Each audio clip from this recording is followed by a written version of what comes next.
Tepat sehari sebelum akad nikahku dilangsungkan, kabar duka itu datang menghantam seluruh rencana dan harapan ayah.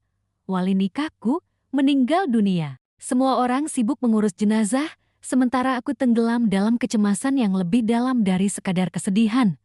Tanpa dia, apakah pernikahanku masih bisa berlangsung? Dan apakah akan sah di hadapan Allah? Askat.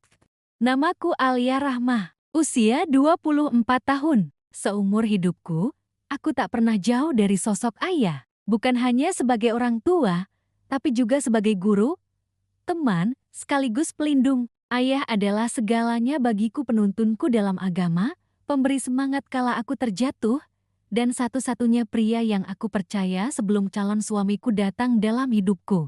Hari itu seharusnya menjadi salah satu hari paling bahagia dalam hidupku. Tanda sudah terpasang di halaman rumah. Bunga-bunga segar memenuhi ruang tamu. Baju akad berwarna putih gading sudah siap digantung di balik pintu kamarku. Keluarga besar sudah mulai berdatangan dari berbagai kota. Dan yang membuat semuanya terasa begitu istimewa adalah karena ayah sendiri yang akan menikahkanku esok hari. Ayah sudah siap bacain ijab kabul nih. Semoga nggak gemetar ya.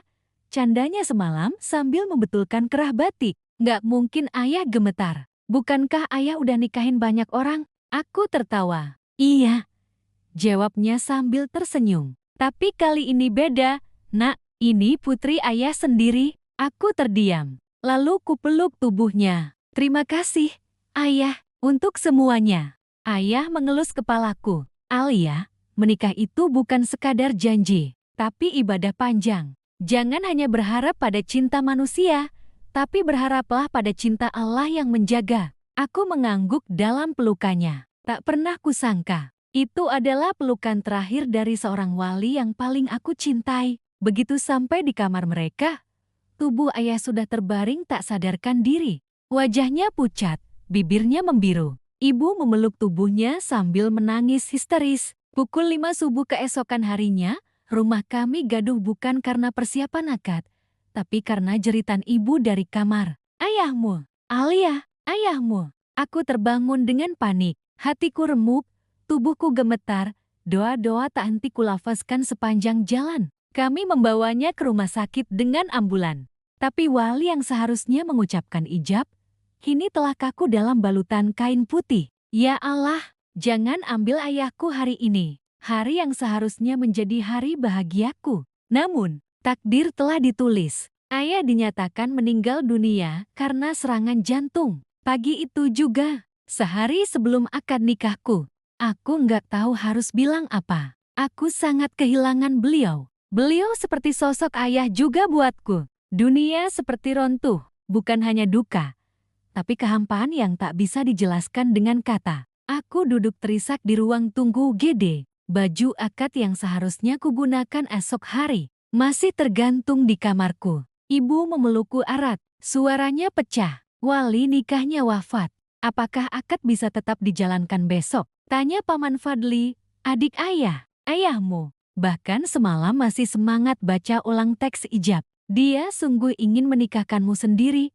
Nak. Tapi semua harus jelas. Ini perkara agama. Jawab Pak Ustaz Rifki, sahabat almarhum ayah. Waktu sangat mepet. Alia anak tunggal. Tidak ada saudara laki-laki, tidak ada paman dari garis ayah.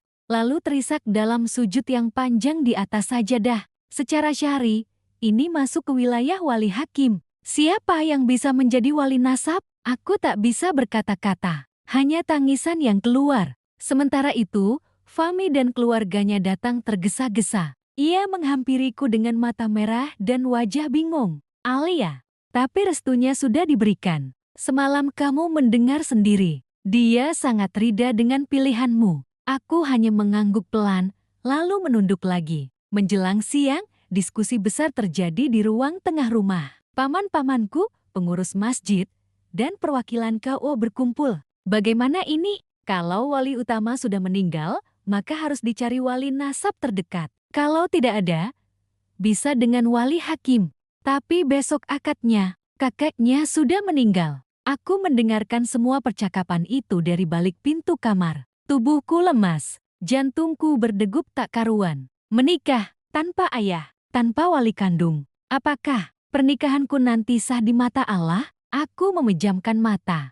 Ya Allah, aku tidak ingin menyalahi aturan-Mu, tapi aku juga ingin menjaga kehormatan ini, menjaga niat baik ayahku. Aku mohon, tunjukkan jalannya. Menjelang maghrib, keputusan diambil. Pernikahan akan tetap dilaksanakan esok hari. Wali hakim akan hadir dan menjadi wakil wali dengan alasan syar'i yang kuat dan darurat karena wafatnya wali utama. Ibu memelukku di dalam kamar. Nah, ayah mungkin tidak bisa hadir secara jasad. Aku menggenggam tangan ibu erat-erat. Kalau ayah rida dan Allah meridai, insya Allah aku kuat, Bu. Ibu tersenyum, lalu membelai kepalaku. Dan untuk pertama kalinya hari itu, aku berhenti menangis. Karena aku sadar, cinta sejati seorang wali tak pernah mati. Ia hidup dalam restu, dalam doa, dan dalam izin yang sudah disampaikan. Bahkan sebelum bibir sempat mengucap ijab. Pagi itu, matahari bersinar dengan tenang. Tidak terlalu terik, tapi juga tidak mendung. Langit seolah ikut memahami duka yang belum selesai menyelimuti rumah kami. Hiasan bunga melati dan mawar putih menghiasi meja ijab kabul yang biasanya akan membuat pengantin tersenyum bahagia. Di pelataran masjid tempat akad akan dilaksanakan, kursi-kursi putih sudah tersusun rapi. Tapi pagi itu, tak ada senyum dari wajahku. Yang ada hanya diam, hening, dan kehampaan. Wajahku pucat. Aku bahkan nyaris tak mengenali pantulan diriku sendiri di cermin kamar. Baju akad berwarna putih gading yang semula ingin kupakai dengan bahagia kini terasa seperti kain kafan. Ia merapikan hijabku dengan lembut, lalu memelukku dari belakang. Mataku sembab. Bahkan ada yang berkata lirih, "Ini akad nikah atau tahlilan?" Tak mampu menjawab. Ibu masuk pelan-pelan, membawa selendang. "Jangan lihat ini sebagai hari kehilangan, Nak. Tapi lihatlah sebagai amanah. Ayahmu sudah menyerahkanmu kepada lelaki yang ia percaya. Jangan biarkan setan menyesatkan niat baik ini." Aku menggigit bibir. Tangisku sudah habis sejak subuh tadi. Tapi luka di hati belum juga mengering. Dialah yang akan menjadi wali hakim menggantikan ayahku. Jam 8 pagi, kami tiba di masjid. Semua tamu sudah berkumpul. Banyak dari mereka masih berkabung. Penghulu sudah datang bersama seorang laki-laki dari kantor KUA. Pria yang belum pernah kutemui sebelumnya. Wajahnya lembut dan tenang. Saat itu, untuk pertama kalinya aku duduk di pelaminan tanpa wali asli di sisiku. Fami duduk di sisi seberang, tampak gugup tapi berusaha tersenyum padaku. Aku membalas dengan anggukan lemah. Tentang pentingnya niat lillah. Tentang keberkahan dari ridha wali. Lalu, detik-detik yang seharusnya menjadi momen bahagia itu dimulai. Penghulu membuka acara dengan khutbah nikah yang menggetarkan hati.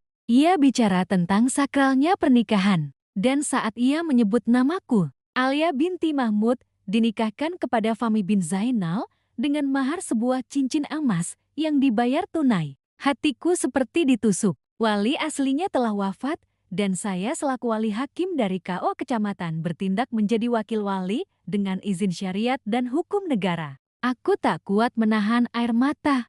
Tanganku menggenggam kerudung erat-erat. Hatiku berkata, "Ayah, bisakah engkau melihat ini dari sana? Bisakah engkau ridha dari alam kubur?" Fahmi mengucapkan ijab kabul dengan suara lantang. Suaranya bergetar, tapi tegas. Saksi menyatakan sah, tamu-tamu mengaminkan. Air mata jatuh di mana-mana. Tapi bagiku, ini bukan akad nikah biasa. Ini adalah pernikahan dalam keadaan kehilangan.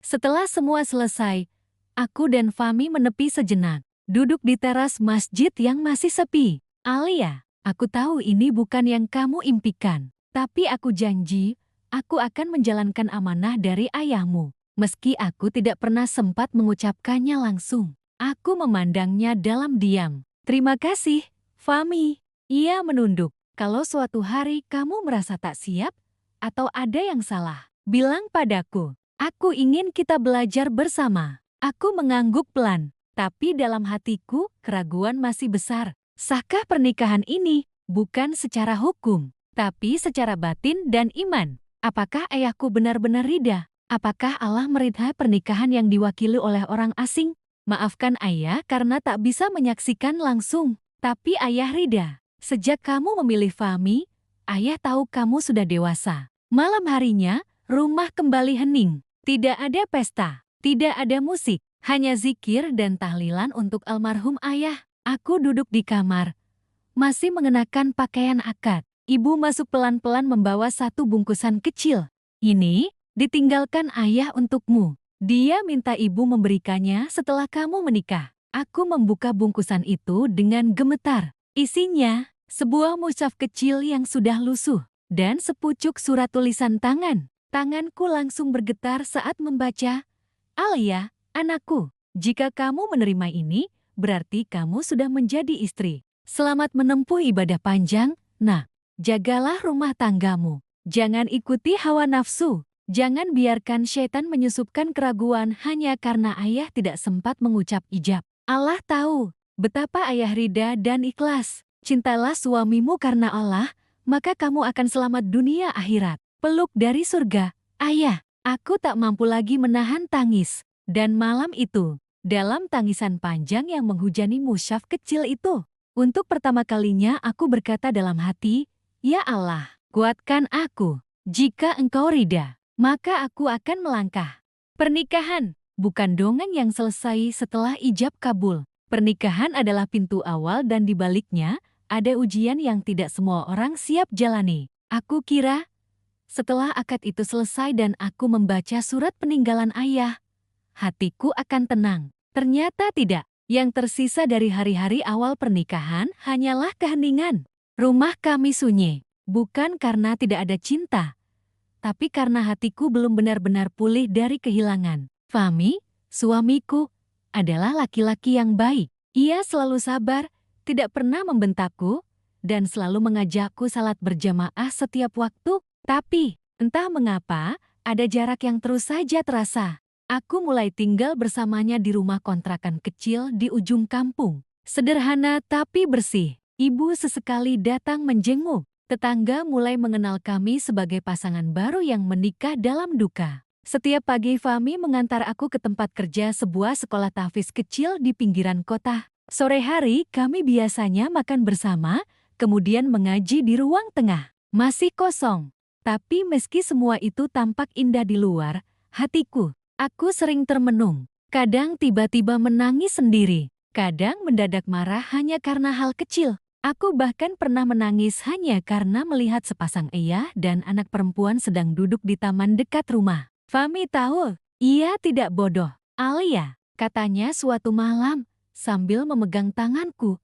kalau kamu belum siap, aku bisa sabar. Tapi tolong, jangan biarkan dirimu terus larut dalam kesedihan. Aku ingin membahagiakanmu, tapi aku juga manusia, aku bisa lelah ditebak-tebak. Aku menatap matanya, mata yang jujur dan teduh, tapi tak mampu menjawab. Bagaimana aku bisa menjelaskan luka yang bahkan aku sendiri tidak mengerti? Suatu malam, aku membuka laptop dan mulai mencari, sahkah menikah tanpa wali kandung?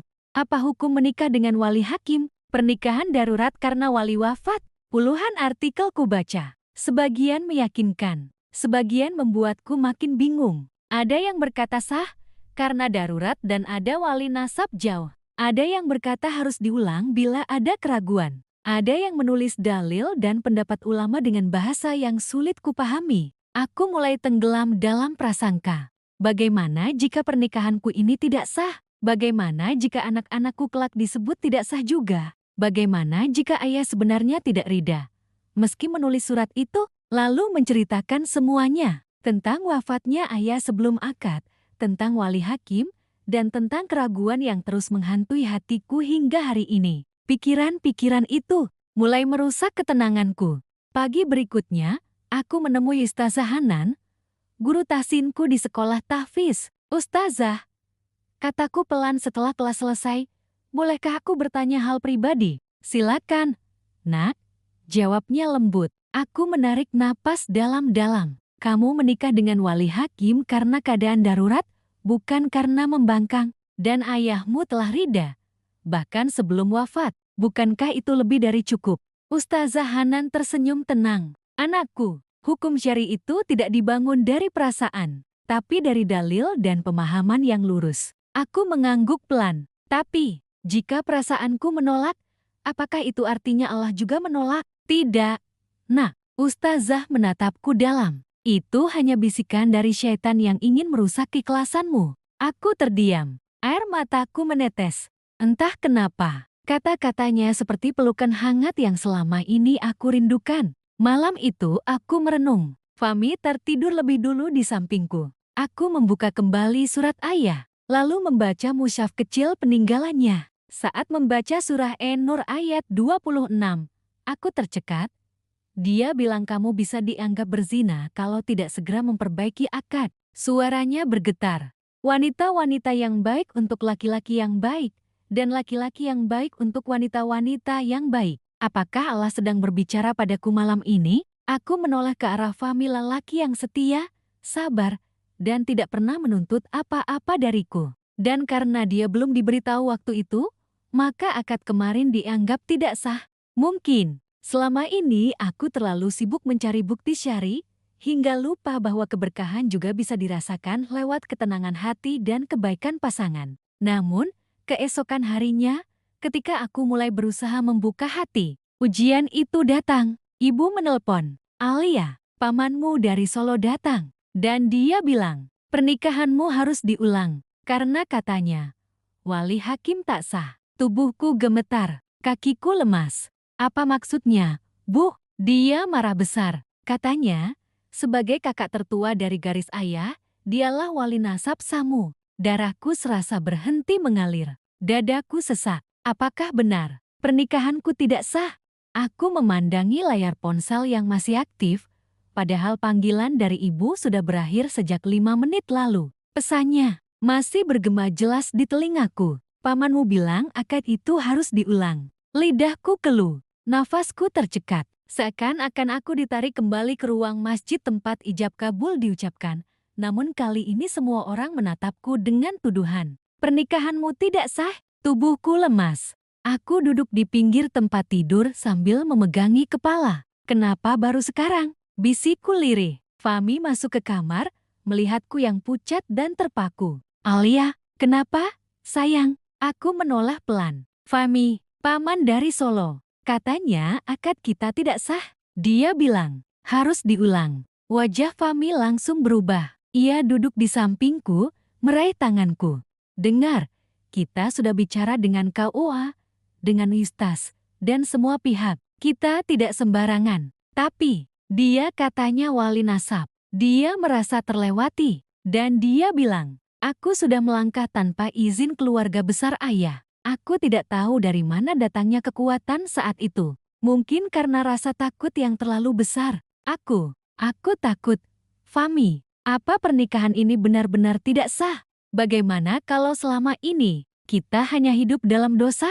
Fahmi berkali-kali mencoba berbicara, tapi aku tak sanggup menjawab. Hari itu, aku tidak masuk kerja. Aku hanya duduk dalam diam di ruang tamu. Kepalaku penuh suara. Kalau benar tidak sah, apa statusku sekarang? Bagaimana kalau aku hamil? Apa anakku akan disebut anak haram? Apakah Allah menerima ibadah kami selama ini?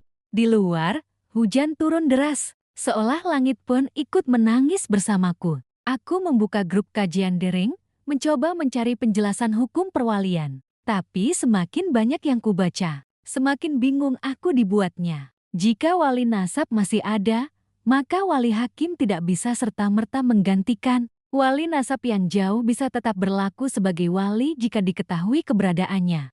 Syarat sah pernikahan, ada wali, 2 saksi, mahar, dan ijab kabul. Kami memang jarang bertemu karena beliau tinggal jauh dan tidak terlalu dekat dengan keluarga kami di Jawa Barat. Aku menutup layar ponsel dan menangis. Seolah keluarga besar ayahmu tidak ada. Kebingungan ini sudah melampaui batas pikiranku. Beberapa hari kemudian, paman dari Solo datang ke rumah kami. Namanya Pak Hilme, kakak tertua ayah dari satu ibu. Saat duduk di ruang tamu, ia langsung menatap tajam ke arahku. Ayah Alia wafat pagi dan semua sudah disiapkan. Kami sudah konsultasi dengan Ustaz dan pihak KUA. Mereka mengatakan wali hakim sah. Kamu tahu, Nak, seharusnya pernikahanmu tidak terjadi tanpa persetujuan saya. Saya adalah wali sah kamu sekarang. Tapi kalian langsung ke KUA, pakai wali hakim. Jangan salahkan siapa-siapa kalau ada masalah hukum di kemudian hari. Aku menunduk dalam-dalam, tidak berani menatap wajahnya. Fahmi mencoba menjelaskan. Maaf, Pak, kami memang tidak sempat menghubungi siapapun karena waktu itu keadaan sangat darurat. Tapi tidak bisa seperti itu. Dalam fikih, ada urutan wali nasab, dan saya termasuk dalam urutan itu. Kita hanya kehilangan waktu untuk berpikir panjang saat itu. Nadanya meninggi. Ibu hanya diam di sisi lain ruangan. Jika kalian tetap merasa pernikahan ini sah, ya silakan. Tapi kelak, setelah beliau pergi, suasana rumah membeku. Aku menangis dalam pelukan ibu. Aku tidak tahu, Bu, aku hanya ingin melakukan yang benar. Aku tidak mau hidup dalam kesalahan. Ibu membelai rambutku, lalu berkata pelan, jika kalian terus dibayangi keraguan, maka rumah tangga ini tak akan pernah kokoh. Sayang, setiap niat baik, insya Allah tuntun jalannya. Kita tidak melangkah semaunya, kita tidak menggampangkan. Tapi tetap saja, kalimat ibu belum cukup membuat hatiku tenang. Jika wali kandung wafat sebelum akad, maka perwalian berpindah. Dalam mazhab Syafi'i, wali hakim bisa menggantikan jika tidak ada wali nasab yang hadir atau kondisi mendesak. Bagaimana kalian menjalani pernikahan ini ke depan? Jangan biarkan masa lalu mengikat kaki kalian dari melangkah menuju masa depan. Dan dari cerita kalian, kalian sudah menempuh jalan syar'i. Fahmi memutuskan untuk mengajak bicara salah satu hakim agama senior di kota. Tapi juga sisa rasa bersalah yang belum sepenuhnya hilang. Namanya Ustaz Amir, seorang kadi yang juga menjadi pembimbing keluarga besar pesantren tempat Fahmi pernah belajar. Aku enggan ikut awalnya, tapi Fahmi memaksaku dengan lembut. Kalau kita ingin tenang, kita harus dengar dari ahlinya, bukan hanya dari potongan artikel. Maka esoknya, kami duduk di ruang tamu rumah Ustaz Amir. Beliau sudah tua, wajahnya penuh keteduhan. Setelah Fahmi menjelaskan semuanya, Ustaz Amir menatap kami dalam-dalam. Anakku Alia, Ananda Fahmi, menikah itu bukan hanya ijab kabul, tapi juga ketenangan hati. Aku menahan napas. Tapi, lanjutnya, perlu Ananda tahu. Aku mulai terisak. Jeti, pernikahan kami sah? Ustaz, beliau tersenyum. Sah, karena semua rukunnya terpenuhi. Tapi yang lebih penting sekarang adalah, kami pulang sore itu dengan perasaan campur aduk. Ada kelegaan. Malamnya, aku menulis di jurnal. Ya Allah, aku ingin percaya bahwa Engkau melihat niatku, tapi kenapa hati ini masih ragu? Dan di lembar berikutnya, kutuliskan, mungkin bukan akadku yang salah, tapi hatiku yang belum ikhlas. Pernikahan kami mulai terasa seperti rumah yang dibangun di atas tanah gembur. Setiap hari aku menata ulang keyakinan, lalu setiap malam aku kembali goyah. Bahkan saat itu, kami duduk di hadapan beliau seperti murid dan guru berusaha meredam ketakutan dengan ilmu. Aku tahu, secara syar'i, penjelasan Ustaz Amir sudah sangat jelas. Tapi, tetap saja, yang tidak pernah kubayangkan adalah betapa perasaan bersalah bisa jadi lebih kejam daripada hukuman. Fahmi mulai terlihat lelah. Ia tidak berkata apa-apa, tapi aku tahu dari caranya menatapku. Kami masih tidur di satu ranjang, tapi seringkali membelakangi. Kami masih makan bersama, tapi banyak jeda sunyi tanpa percakapan. Kami masih salat berjamaah, tapi tak lagi saling menatap dengan teduh seperti dulu. Alia, kamu terus membiarkan masa lalu memakan masa kini kita, katanya suatu malam. Aku diam. Aku ingin jati suami yang baik, tapi kalau kamu terus merasa bahwa pernikahan ini salah, apa artinya aku di sisimu? Aku tahu kamu sedang berjuang. Tapi aku juga punya batas. Aku menatapnya. Untuk pertama kalinya, kutemukan kekecewaan dalam tatapan lelaki itu. Maaf, suaraku lirih. Aku juga bingung dengan diriku sendiri. Fahmi, ia menarik napas panjang. Mungkin kamu butuh waktu, tapi kamu juga harus putuskan. Mau terus hidup dalam keraguan, atau mau kita perbaiki bersama? Aku tak menjawab, karena aku pun belum tahu harus memilih yang mana.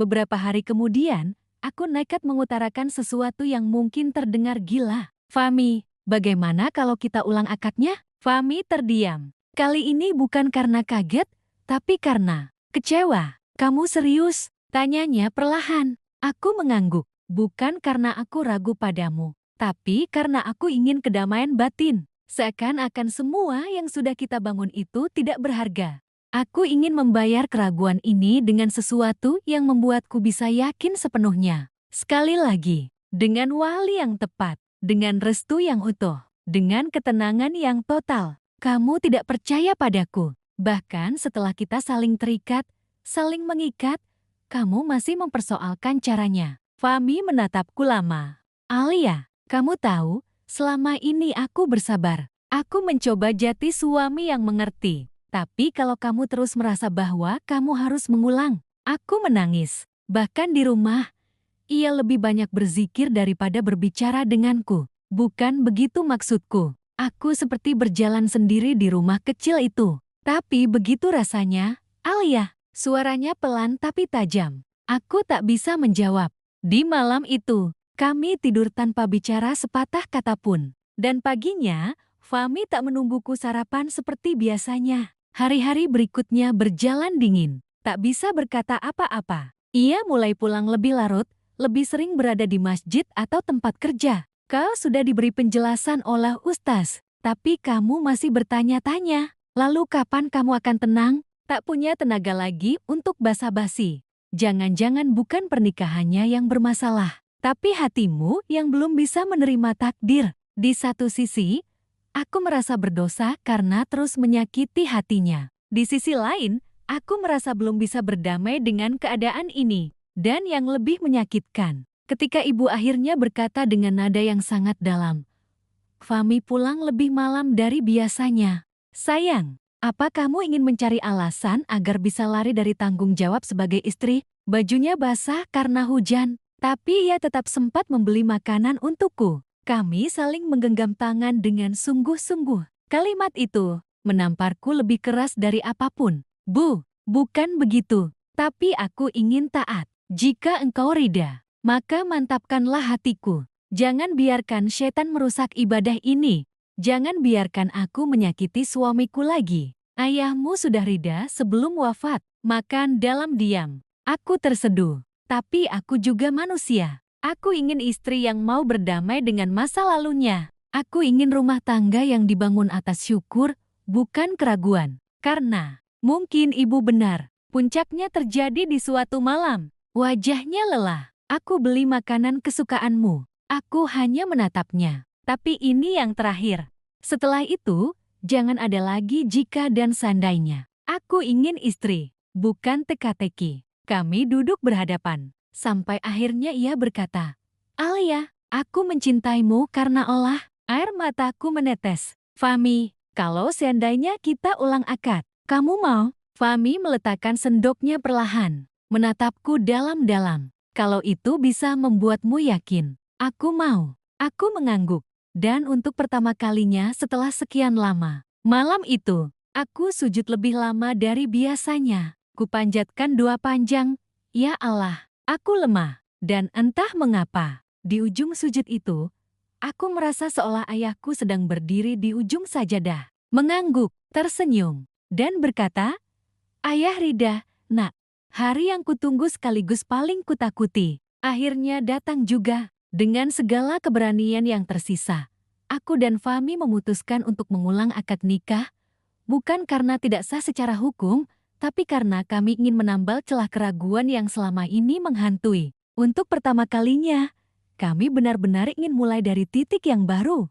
Kami menjelaskan alasan kami, bukan karena ingin menyalahkan siapapun, melainkan untuk menyempurnakan hati kami dalam langkah. Tanpa prasangka, Paman Hilmi yang sempat marah besar dulu akhirnya bersedia menjadi wali nasab dalam akad ulang ini. Paman menyetujui, meski masih dengan raut wajah keras. Baguslah kalau kalian sadar, katanya dingin.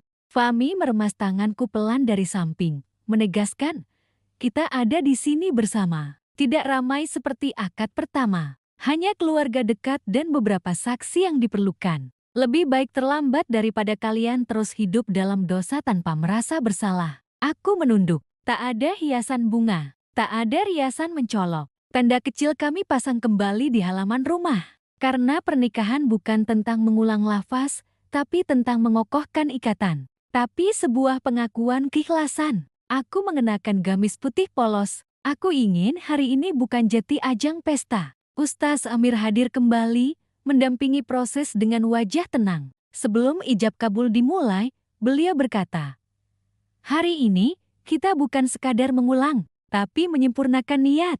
Kalian tahu tidak, bahwa Pak Hilmi bukan wali nasab yang sah?" Aku mulai menitikan air mata. Fahmi menatapku dan tersenyum untuk pertama kalinya dalam beberapa pekan terakhir. Namun, saat akad hampir dimulai, tiba-tiba terjadi sesuatu yang tidak pernah kami duga. Seorang pria paruh baya tiba-tiba masuk ke halaman rumah dengan langkah cepat dan suara lantang. "Astagfirullah, kalian ini sedang main-main dengan syariat atau bagaimana? Dalam hukum perwalian, hanya wali dari jalur ayah yang boleh jadi wali nikah. Karena aku adalah adik kandung dari ayah kandungmu. Itu adalah Pak Zainuddin, saudara jauh dari kakak ayah yang jarang terlihat selama ini." Wajahnya penuh kemarahan. Semua kepala menoleh. Aku terkejut. Siapa yang menyuruh akad ulang ini? Siapa yang mengizinkan wali berpindah sembarangan begini? Ustaz Samir berdiri, mencoba menenangkan suasana. "Tolong tenang dulu, Pak Zainuddin. Ini semua sudah melalui pertimbangan syar'i. Dan tidak ada niat bermain-main dengan hukum." "Tidak," bentak Pak Zainuddin. "Kamu saudara tiri. Tidak sah secara fikih. Kenapa kamu tidak berpikir sebelum memutuskan jadi wali?" Pertimbangan. Seketika, semua mata membelalak. Aku tertegun. "Apa maksudnya?" Pak Zainuddin menunjuk Paman Hilmi dengan marah. "Beliau ini adalah kakak ayahmu. Tapi bukan saya seibu. Ia bukan dari jalur nasab yang memberi hak sebagai wali." Tubuhku serasa ambruk. Ayah kandungmu dari istri pertama, dan Pak Hilmi dari istri kedua. Jalurnya beda. Maka yang sah jadi wali bukan dia, tapi semua orang diam. Terkejut, bingung. Paman Hilmi tampak kalang kabut. Ia mencoba membela diri. "Tapi aku tetap keluarga. Aku kakaknya. Secara nasab, kalau memang aku tak berhak menjadi istri karena kesalahan perwalian, maka aku lebih baik mundur.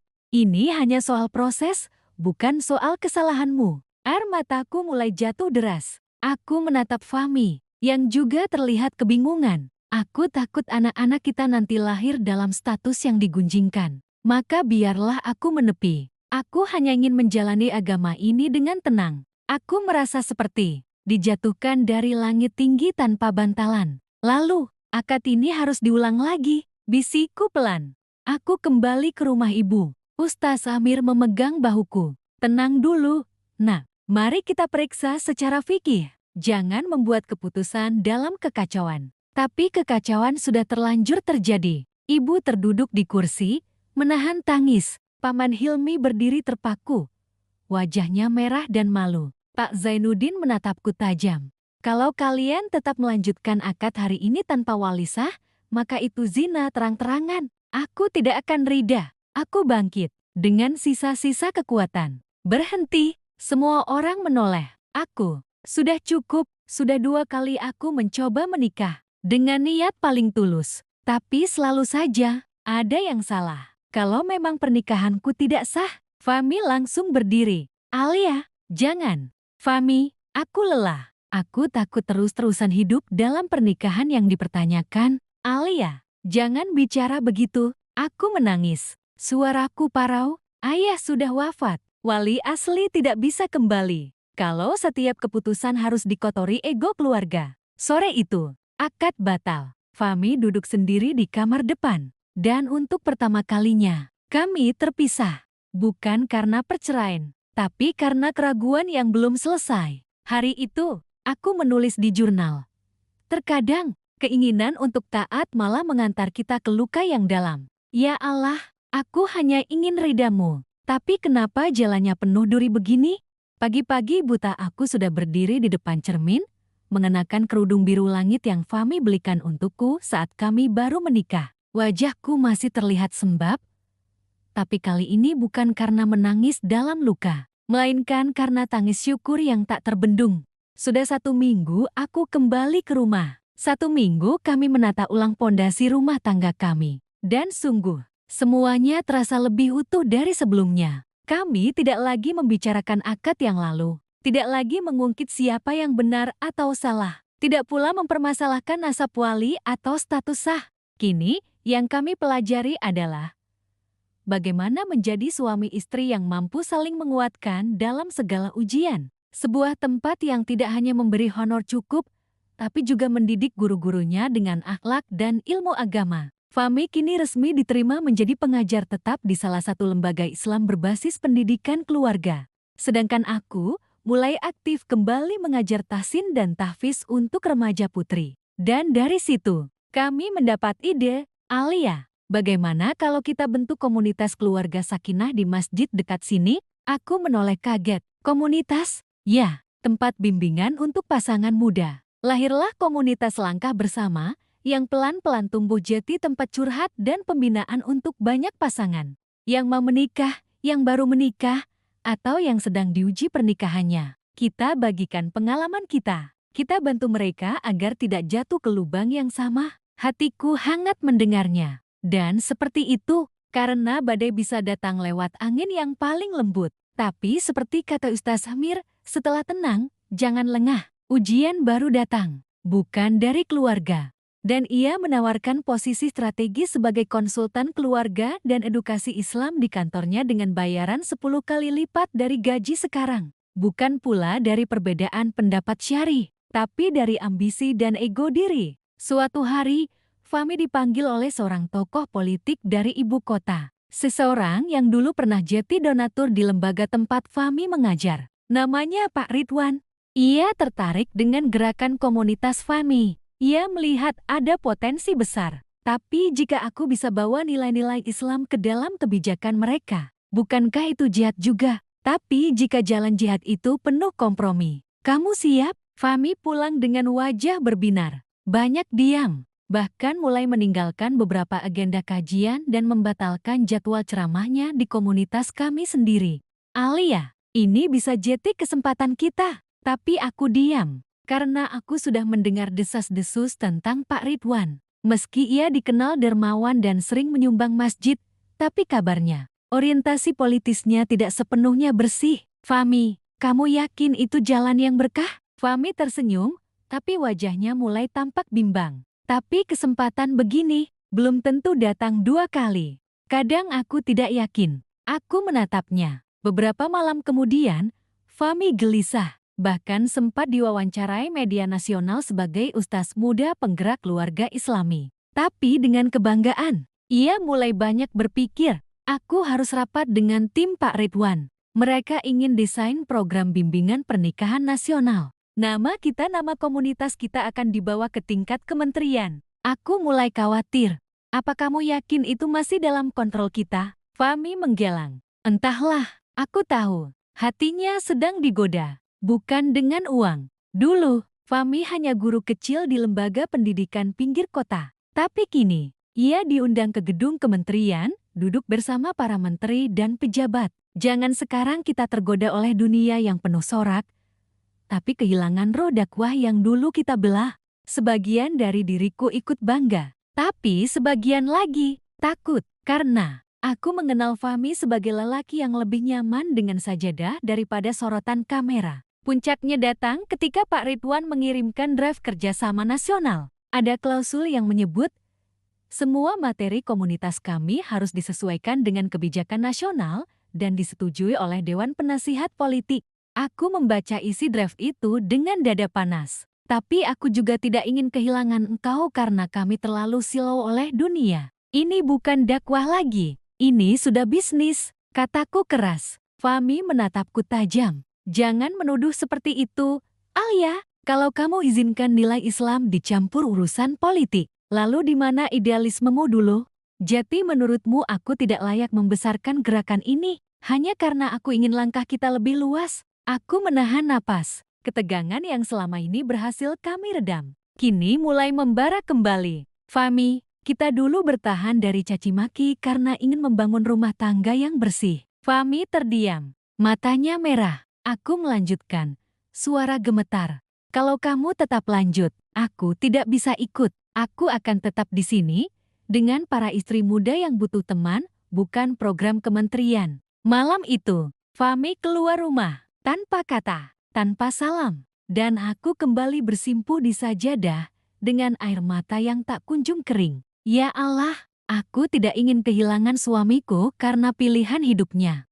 Pukul 2 malam. Angin malam menyusup dari celah jendela yang belum sepenuhnya kututup. Aku terjaga dengan hati yang lebih dingin daripada suhu kamar. Fahmi belum pulang. Sudah hampir 24 jam sejak kami bertengkar di ruang tamu. Pertengkaran terbesar kami bukan karena akad, bukan karena status wali, bukan karena masa lalu, tapi karena ambisi. Paginya, kabar yang kutakutkan datang juga. Aku membuka gawai, dan wajah Fahmi terpampang di salah satu media nasional. Tokoh muda penggerak dakwah keluarga resmi didaulat menjadi konsultan nasional oleh kementerian. Hatiku hancur. Bukan karena ia berhasil, tapi karena ia tak bicara sepatah kata pun padaku sebelum mengambil keputusan itu. Ia memilih jalan itu, tanpaku, tanpa komunitas yang kami bangun bersama, tanpa Syura, tanpa Rida istrinya. Hari itu, aku tetap datang ke kelas tahfizku di masjid, tapi tak satu pun huruf Quran berhasil kulafazkan dengan utuh. Setiap kali membimbing santri membaca Ya Rahman, air mataku mengalir. Sungguh, aku sedang kehilangan rahmat dari lelaki yang dulu kujadikan imam. Selepas mengajar, aku menemui Ustazah Leila pengasuh masjid dan guruku yang paling bijak. Apa salah jika seorang istri berharap suaminya tidak larut dalam panggung dunia? Ustazah, tanyaku, gemetar. Ia menatapku dalam, lembut. Tidak salah, tapi kamu juga harus siap bahwa kadang lelaki diuji bukan dengan perempuan, tapi dengan pengaruh. Dan tidak semua mampu menahan kemenangan dunia dengan hati yang tetap zuhud. Sore itu, Fahmi akhirnya kembali. Tapi bukan ke rumah, ke masjid. Aku baru saja menyelesaikan wirid saat langkahnya terdengar di belakangku. Ia duduk diam, tak bersuara, hanya menghela napas berat. Aku seharusnya tidak menandatangani kontrak itu tanpa bicara denganmu, katanya akhirnya. Aku diam, tapi saat aku berdiri di podium tadi pagi, ketika mereka bertepuk tangan, memanggil namaku dengan gelar dan status, aku sadar, itu bukan aku, bukan kita. Tapi karena aku kehilangan kamu di sana, aku menoleh pelan. Fahmi menunduk, wajahnya lusuh. Setelah aku turun dari panggung, aku langsung ke musala kecil di pojok gedung itu. Dan aku menangis, bukan karena menyesal menerima jabatan. Aku tidak ingin jadi pahlawan di luar rumah, tapi pengkhianat di hadapan istri yang selalu mendoakanku. Aku menahan tangis.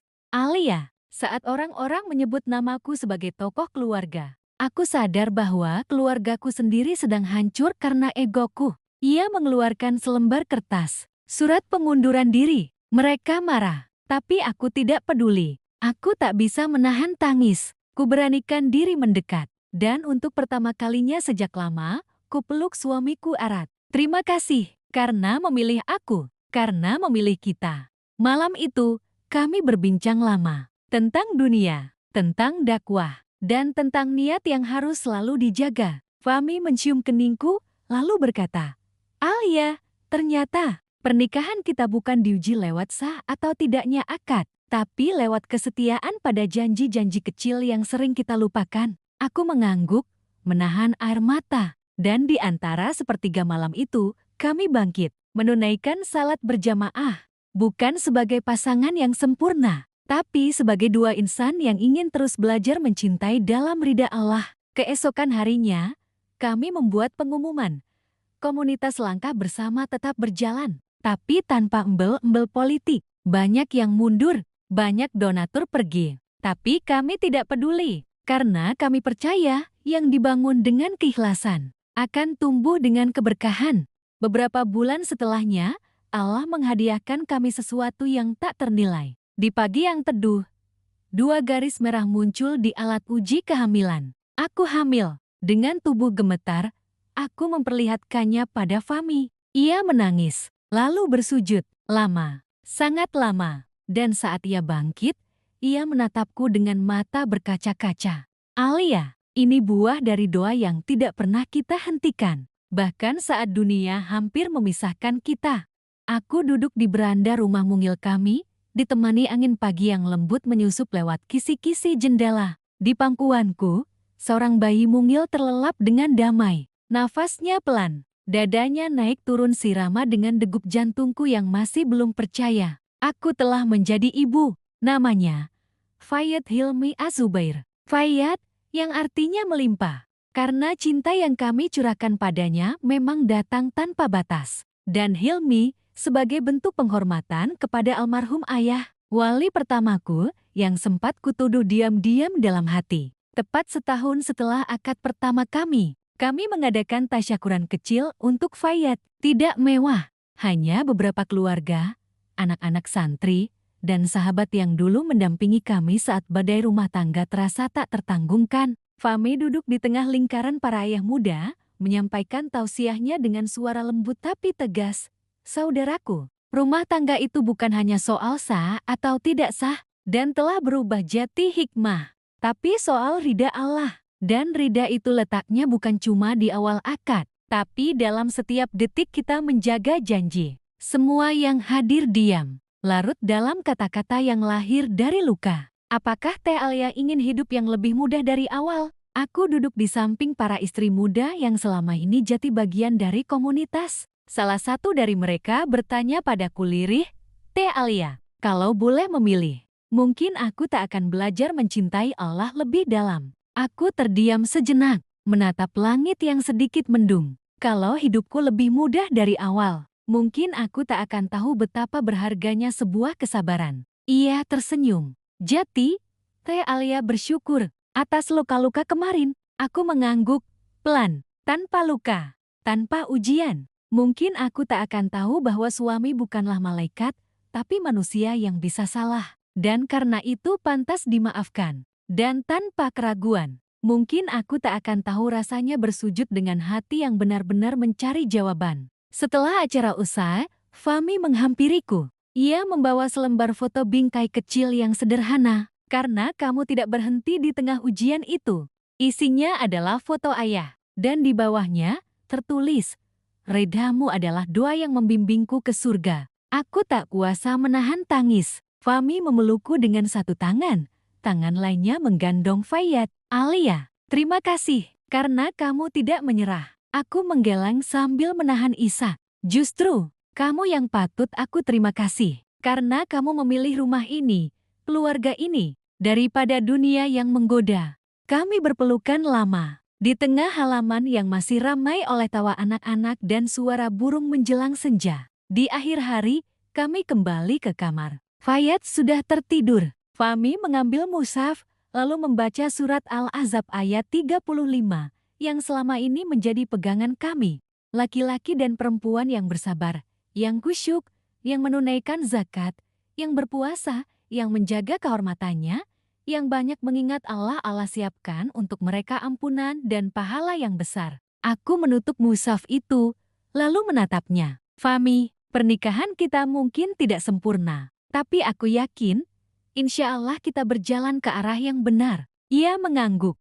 Bukan karena kita selalu benar, tapi karena kita selalu berusaha kembali ke Allah setiap kali tersesat. Dan malam itu, sebelum kami tertidur, kami berjanji ulang. Tanpa saksi, tanpa wali, hanya Allah sebagai pendengar. Aku akan menjadi pasanganmu. Bukan karena kamu sempurna, tapi karena kita ingin saling menuntun hingga ke surga yang sama.